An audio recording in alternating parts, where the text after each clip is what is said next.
আল্লাহর দিকে তাকিয়ে শেভ করিয়েন না। দেখেন এটা অনেক কিছু না, এমন না যে শেভ করলে আপনি একেবারে কাফের হয়ে গেছেন, মুশরিক হয়ে গেছেন, এমন না। কিন্তু আপনার লজ্জা থাকা উচিত। কিভাবে কাটতেছেন ভাই, কিভাবে ক্যাফ মহিলার ওঠে না, আপনার ওঠে, কেমনে কাটতেছেন ভাই? গলা কেটে দিবেন? কাটবেন না কেন? এটা হারাম। এটা কাটাও তো হারাম। তুমি অপরাধ করিও, যদি তোমার মনে হয় যে আল্লাহ তোমার জন্য জাহান্নাম নির্ধারণ করবে, আর তুমি আল্লাহকে বলবা আল্লাহ আপনি বললেই হবে না আমি জাহান্নামে যাব, যদি এই ক্ষমতার অধিকারী হও তাহলে তুমি অপরাধ করিও। তোমাকে বলি মহিলা, মা, বোন, চাচা, চাচি, নামাজ ছাড়া মানুষ মুসলমান থাকে না। ওয়াল্লাহি আমি বলছি না কোথায় বাঁধবেন, তর্ক পরে। আমি বলছি আপনি নামাজটা স্টার্ট করেন। আমি বলছি না যে তারা ওই 20 রাকাত পড়বেন না 8 রাকাত পড়বেন। আমি বলছি যে আপনি পড়েন, 2 রাকাত হইলেও পড়েন। আমি বলছি যে আপনি ঈশার নামাজ 15 রাকাত দরকার নেই, আপনি শুধু 4 পড়েন। আমি কি বলছি সুন্নত বাদ দিতে? আমি বলছি যে তুমি পড়ছো না, শোনো, ভয় পেও না, ঈশার নামাজ 15 রাকাত তোমার উপরে ফরজ নয়।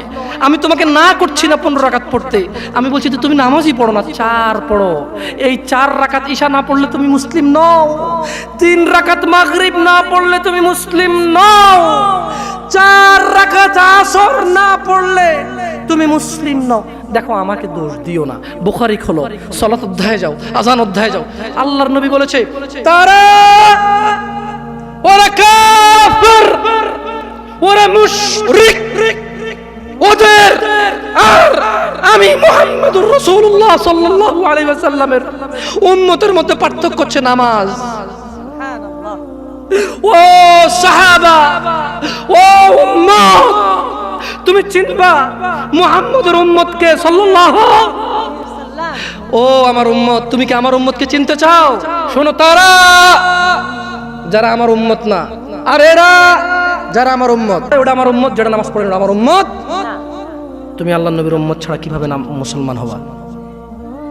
তোমাকে আমি বলি নামাজটা ছাড়িও না প্লিজ। তুমি যে যে অপরাধে লিপ্ত আছো ছেড়ে দাও, চেষ্টা করো, কিন্তু নামাজটাকে তুমি এখন থেকে করবা। তোমার ফজর মিস হওয়া চাই না।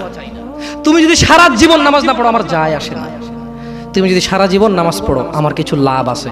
তুমি নামাজ পড়লে নেকি আমি আমার লাভে কথা বলছি। শোনো, তুমি নামাজ না পড়লেও আমার লাভ আছে। কি? ইন্নামাল আমালু বিন্নিয়া। আমি নেকির উদ্দেশ্যে কথা বলছি, আমার নেকি হয়ে যাবে। কে ঠেকাবে? তুমি তো আর আল্লাহকে ঠেকাইতে পারবা না। তুমি নিজেকে না নামাজ থেকে বিরত রাখতে পারবা, আল্লাহ যদি নেকি দেয় ঠেকাইতে পারবা?